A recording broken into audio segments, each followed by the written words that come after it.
अस्सलाम वालेकुम। वालेकुम अस्सलाम। अच्छा बेटा, अब हम बना रहे हैं एकेडमी की वीडियो। पहले हम आएंगे पाकिस्तान आर्मी की तरफ, जो EFNS में अप्लाई किया जिन बच्चों ने, जो आज यहाँ पर पहुँच नहीं सकी फौतगी की वजह से, और सारा कुछ ये काफ़ी उनका दुख हुआ इस चीज़ का।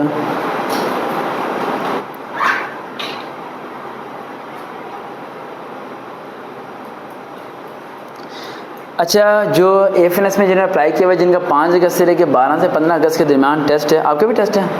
नहीं, आपने मानी आप GD पायलट के लिए है ना? GD पायलट के लिए आपने किस EFNS में अप्लाई किया हुआ है ना? अच्छा EFNS में कॉन्फिडेंस से बैठो ना, मामा ही पीछे बैठी है ना, टेंशन क्यों ले रही हो? रिलैक्स होकर बैठो बेटा।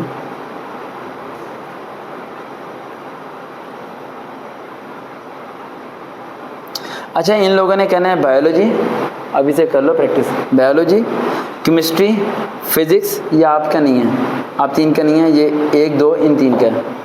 Biology, chemistry, physics, English, general knowledge, इस्लामियात और करंट अफेयर्स। अब बताता हूँ क्वेश्चन कौन कौन से आने हैं। लिख लिया टॉपिक्स? ये हो गया 50 मार्क्स का होगा एकेडमिक, जो कि EFNS के अंदर आएगा।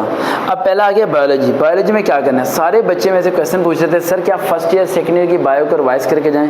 फर्स्ट ईयर सेकेंड ईयर की बायो से एक भी सवाल आपका नहीं आने वाला। ये बड़ी बार मैं रिपीट कर चुका हूँ पॉइंट।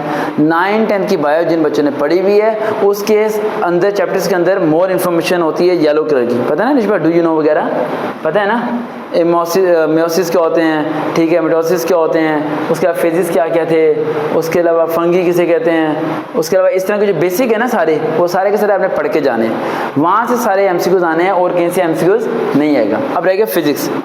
फिजिक्स का भी 9, 10 से। अब फिजिक्स, केमिस्ट्री, बायो, ये सारे 9, 10 से क्यों आ रहा है? हालांकि जो आपका टेस्ट है वो इंटरमीडिएट की बेस पे है।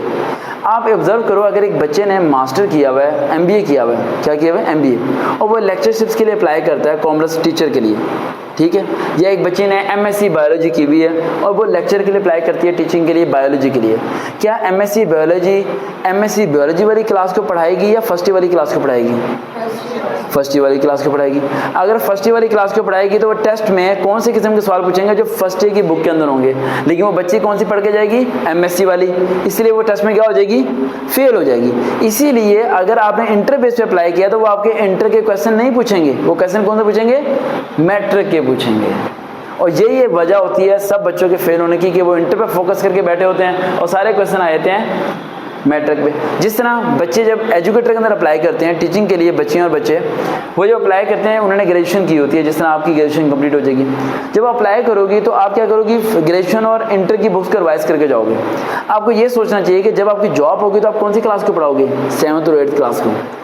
तो वो क्वेश्चन आपके 7 और 8 क्लास की जनरल साइंस के पूछ लेंगे, जो कि आपको आते नहीं होंगे, लेकिन घर आके ये कहोगे कि क्वेश्चन बहुत ईजी थे, लेकिन मैंने पढ़ा ही नहीं था, मैं तो प्रैक्टिस की, मैंने जो एजुकेशन जो क्लासेस की उनमें से क्वेश्चन आया ही नहीं है। तो पहले हमने ये देखना है कि आपकी जॉब किस क्राइटेरिया की है, फिर उसके मुताबिक आपने क्वेश्चन की क्या करनी है? प्रैक्टिस करनी है। 9, 10 के more information, do you know, जितने हैं वो सारे के सारे याद करके जाने। फिजिक्स के फॉर्मूले याद होने चाहिए, F=ma, first equation of the motion, second and third equation of the motion क्या होती है? 2s=v(f²-v(i²). फर्स्ट क्या होती है? s=v, बताओ, VF=+VI+AT, दिमाग चलाओ नया। सेकंड क्या होती है? s=2s, बताएं आमना, फातिमा, नहीं पढ़ा अभी, याद नहीं किया? 2s, हाँ जी,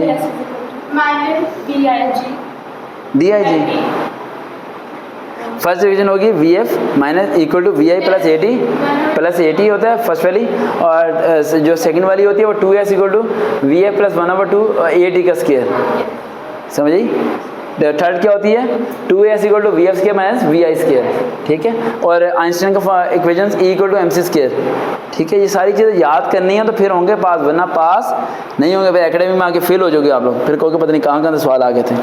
आगे इंग्लिश का जोन सा है, इंग्लिश के प्रेपोजिशन याद करनी है यहाँ पर। 9, 10 के MCQs में कुछ MCQs आते हैं जिन वर्ड्स के नीचे लाइन लगी होती है, हाँ, सिनोनिम एंटोनिम्स वो याद करके जाने हैं। एक्टिव, पैसिव, डायरेक्ट, इंडायरेक्ट, वो आपको सही सवाल आने चाहिए। आराम से एकेडमी में पूरे नंबर आने चाहिए आप लोगों के, ये आप लोगों ने करके जाना है। अब रह गया जनरल नॉलेज। जनरल नॉलेज की ज़रा भी तैयारी नहीं करनी, क्योंकि जितना भी जनरल नॉलेज की तैयारी करोगे उसमें तो आना ही नहीं। जनरल नॉलेज की तैयारी करने की ज़रूरत है, स्टैंड थोड़ा नीचे कर लेना। अच्छा, जनरल नॉलेज की तैयारी करने की ज़रूरत ही नहीं है, क्योंकि वहाँ से कोई भी सवाल नहीं आना, ये ज़हन में रखना आप लोगों ने। क्योंकि आप जनरल नॉलेज से तैयारी करके जाओगे, वहाँ पर वो क्वेश्चन आया होगा, बताओ जापान के प्रेसिडेंट का नाम क्या है, पता है कोई नहीं। वो पूछेंगे इटली में एक समंदर है, उस समंदर में एक मछली है, मछली गोल्डन कलर की है, उसका नाम क्या है पता है, ज्योग्राफी वाला है ना। कैसे कैसे सवाल हैं उसमें, कोई है ढंग के सवाल? तो ये है जनरल नॉलेज। जनरल नॉलेज में कोई ढंग के सवाल नहीं होंगे, उसमें मार देना तुक्का, ठीक है, जो मर्जी तुक्का। मैंने आपको बताया BC के अलावा कहीं नहीं जाना। उसके बाद हम चले जाते हैं करंट अफेयर्स। करंट अफेयर आप लोगों के लिए बड़ा कंफ्यूज है। जिन बच्चों के आप लोगों के टेस्ट अगस्त में कब है, 9 अगस्त को है, डेट नहीं है, ये भी आ जाएगी। तो जिनका अगस्त में टेस्ट है, अब उनके लिए करंट अफेयर बड़े परेशानी वाले हैं। एक दिन में हमजा शहबाज होता है और एक दिन बाद उतर जाता है। अब उन्हें ये नहीं पता कि उन्होंने इमरान खान की हिस्ट्री याद करनी है, या नवाज शरीफ की हिस्ट्री याद करनी है, या मौलाना फजल रहमान की हिस्ट्री याद करनी है, या ज़रदारी की हिस्ट्री याद करनी है। तो करंट अफेयर वाले बड़े कन्फ्यूज़ हैं। वो इस बात को ज़हन में रखें कि वो हाई अलर्ट रहें खबरों के साथ। जो करंट कंडीशन होगी, CM हमारा पंजाब का जो होगा, उसी का नाम वहाँ पर मैंशन होगा। समझ आई? तो ये ना हो कि इवन मैंने कल किसी से पूछा, एक लड़की थी, ठीक है, शादी थी, बहुत ज़्यादा शायद, मैंने पूछा पाकिस्तान के प्राइम मिनिस्टर का नाम क्या है, तो कहती कायद-ए-आज़म मोहम्मद अली जिन्ना। मैंने कहा वो क्या भी हैं? कहती हाँ भी हैं। तो मैंने कहा वाह, क्या बनेगा पाकिस्तान का, क्या बनेगा? कहती एक्चुअली मैं खबरें नहीं सुनती ना।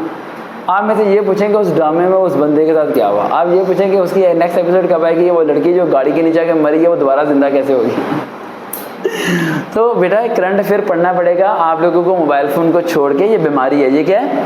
बीमारी। हकीकत में this cell phone is danger as compare to cancer.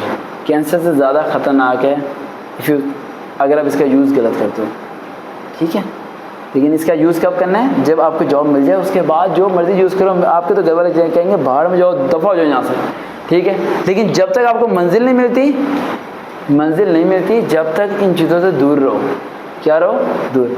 हमेशा मैं नेहा को और रिश्वा को ये बात दिमाग में डालता रहता हूँ हर वक्त कि आप लोगों ने अगर गोल्स को अचीव करना है, आप लोगों ने इन तरह के चक्रों में पढ़ना ही नहीं है। टिक टिक टिक टिक, हाँ किधर हो, क्या हो, फारग ब्लॉक एवरीवन। कभी मुझे देखा किसी से चैटिंग की बात करते हुए? कभी नहीं। मैं तो रिप्लाई लोगों को पता नहीं कितने लेट जाते हैं। अपनी वैल्यू को हाई करो, इतना लो मत करो। क्या ऐरा गहरा बंदा आपसे घंटा बात कर रहा है, आपकी वैल्यू क्या है? कोई वैल्यू नहीं। थोड़ी वैल्यू क्या करो, बनाओ किसी मजे। ये 2-3 साल हैं आपके, नहीं समझ आ रही? सिर्फ 2-3 साल हैं, जिसके बन गए वो बच्चा आसमान पे है। देखो आपकी उम्र इस टाइम 16-17 साल है। 21 साल की उम्र में आपकी तनख्वाह 65,000 हो और आपके पास एक गाड़ी हो, 5 महीने का क्वार्टर हो, मेडिकल अलाउंस हो, और आप फादर को फ़ोन करके कहो कि अब्बू आज के बाद आपने जॉब नहीं करनी। आपके पूरे ख़ानदान में कोई लड़का भी ऐसा नहीं होगा जो ये आप काम कर सके, just in the age of the 21। Possible है ना सब कुछ, नामुमकिन तो कोई चीज़ नहीं है ना। वो जो CSS करते हैं 25 से 26 साल की उम्र में किस स्केल तक पहुँचते हैं। एक छोटी सी बात आपको समझा दूँ यहाँ पर एकेडमी के दरमियान, ताकि APS स्कूल नहीं होता, यहाँ मैं टीचिंग कर रहा था। तो वहाँ जब मैं गया तो वहाँ पर एक शख्स थे, काफ़ी बड़ी एज के थे। अच्छा हम ये इलाका सेव कर लो।